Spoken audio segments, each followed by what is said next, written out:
And we're back. NFL free agency in the NFL, or the NFC South. We're talking Tampa Bay Buccaneers here, who sit currently at the number 14 pick in this year's draft. They are number 4 in cap space with $79 million. So they've got money. They've got a little bit money, more than most. Based on what we're looking at, needs, cornerback, D-line because of the potential losses in free agency, and, of course, quarterback because we don't know what's going to happen with famous Jameis, and even if we do, who knows what the future holds in terms of his talent. Word out of camp is that they are not, by the Tampa Bay local, they are not going to go after Jameis. Okay. And keep in mind, D-line, I mean, this is a team that was one of the best in the league in the rush game defense. Yep. So, there's a few guys on this list at the top, and Ndamukong Suh, who is commanding almost $10 million. He was I don't know if he was drafted. I think he's been on one-year deals. So, regardless of what you think of Ndamukong Suh, and we talked about this the other day, the past, with the Rams, they went to the Super Bowl. They had a really good run defense. They had they had one of the best run defenses in Tampa Bay. So he has a definite purpose to the teams he's going to, and is serving that purpose. He might not be flashy. We don't hear a lot about him as much as we used to with the bad behavior, but he's a good piece. Now, is he worth that much? I don't know. 33 years old. But he's definitely somebody that, if they re-sign him, it's going to cost them some money. It's going to cost, and they have other pieces that are younger that I think are more of a focus, quite frankly. You got, let's run down some of these. Just so you have an idea, I don't know if you mentioned this, that they have the 4th most cap space. You did? Yeah, I did. Okay, I did. They have a lot of money, but you got Ndamukong Suh out there. You got Winston, obviously. Let's stay with the defense. Bo Allen at D-tackle. You got Shaq Barrett, which I think is probably the biggest priority for them. Click on him real quick here, because I want to give you an idea of the market value, because he's the highest. I think he was at like 16, is roughly what they think. Now, understand this guy was he was very, very strong. Certainly in the beginning of the year, especially, was very, very strong. Was leading the league in sacks. He is a very, very talented player.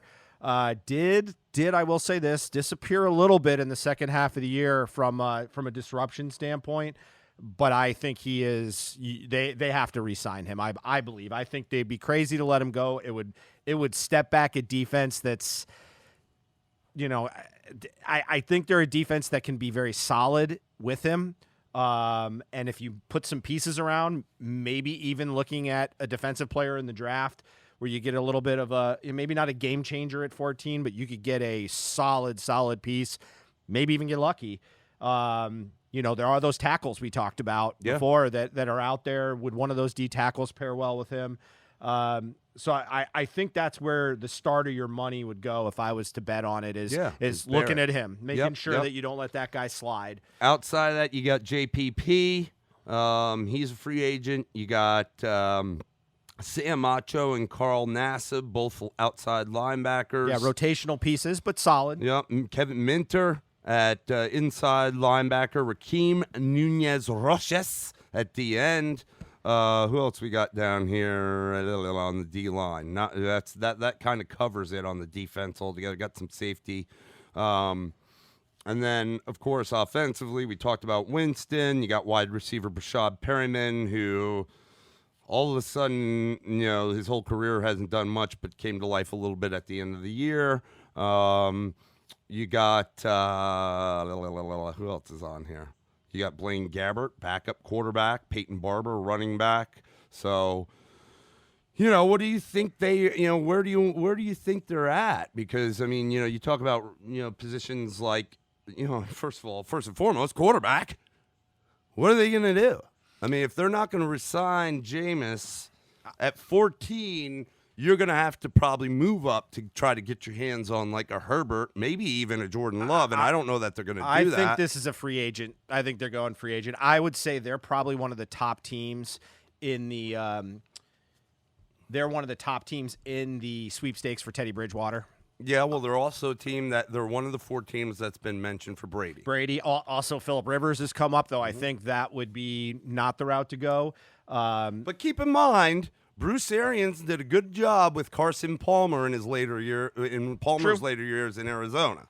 True. I would say this. You've got some very talented downfield threats. Your 2 receivers. I think Perryman's going to command some money. His market value is going to go up this year. I don't think he's a necessity for this team to spend on. So you've got Evans and Godwin out there that, obviously at various times just blew up. You got O.J. Howard at tight end. There's a few tight ends on this free agency list.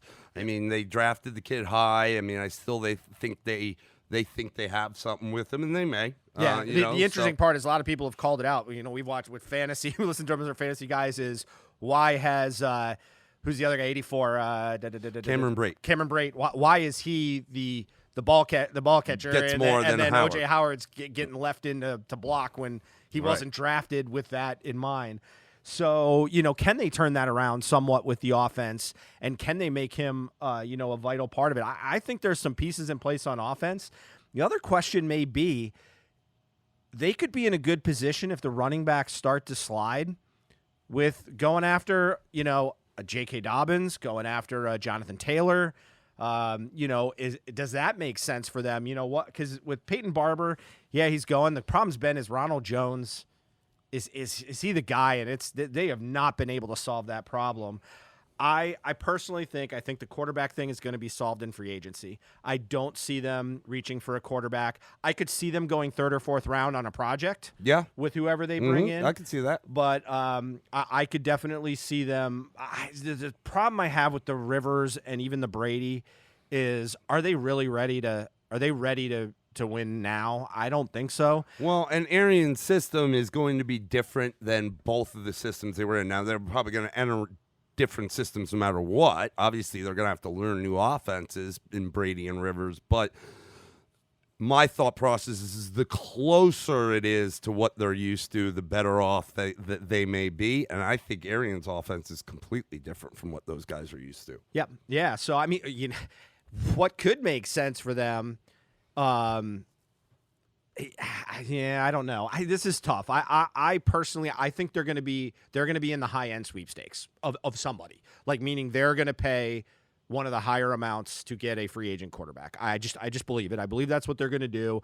I think in the draft, they've got to figure out some solutions at corner. Obviously, they had Hargraves, who they gave up on, was a nightmare for them. And their pass defense was not good. This is why I don't think they can afford to let Shaq Barrett go.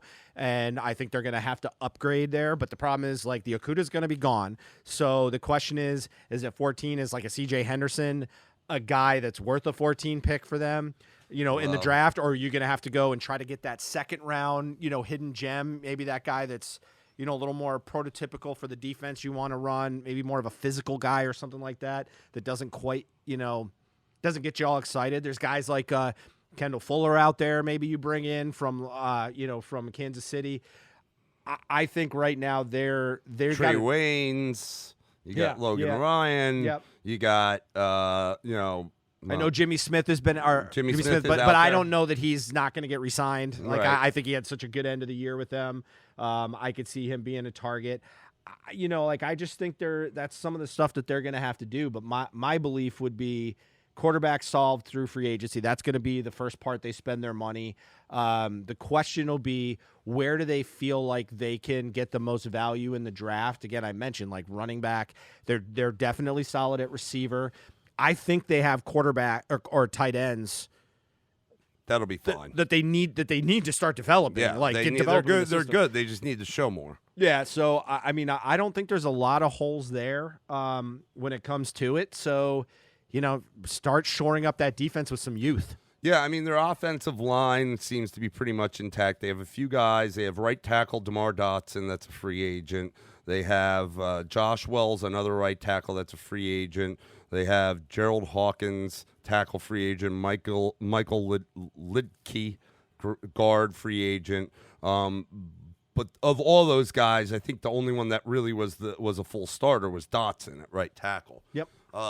So I think they have pieces there, and I think this is a deep enough draft at the offensive line that they could spend later picks and try to develop guys through that. So I agree with you. I think that the offense outside of quarterback and running back is fairly in a good place. And I'll say this, I've said it before. I think running back second round, there's going to be some steals in the second round of running back this year. I'm right with you. I think their concern needs to be re-signing a guy like Shaq Barrett, making sure they don't lose too much on the D line, maybe having to re-sign a couple of those guys and go out and focus on the secondary. Yep. Both in free agency and the draft, but after they solve that quarterback situation. I don't think running back in free agency is necessarily a huge thing, but you got guys like Melvin Gordon out there that could potentially be good. But again, I think there's running backs in the draft, and you still got a young one in Ronald Jones who,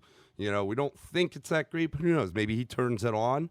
I think they could make some moves. Like I said, I think the corner on the defense there could be some better value on the second tier, like sit and wait.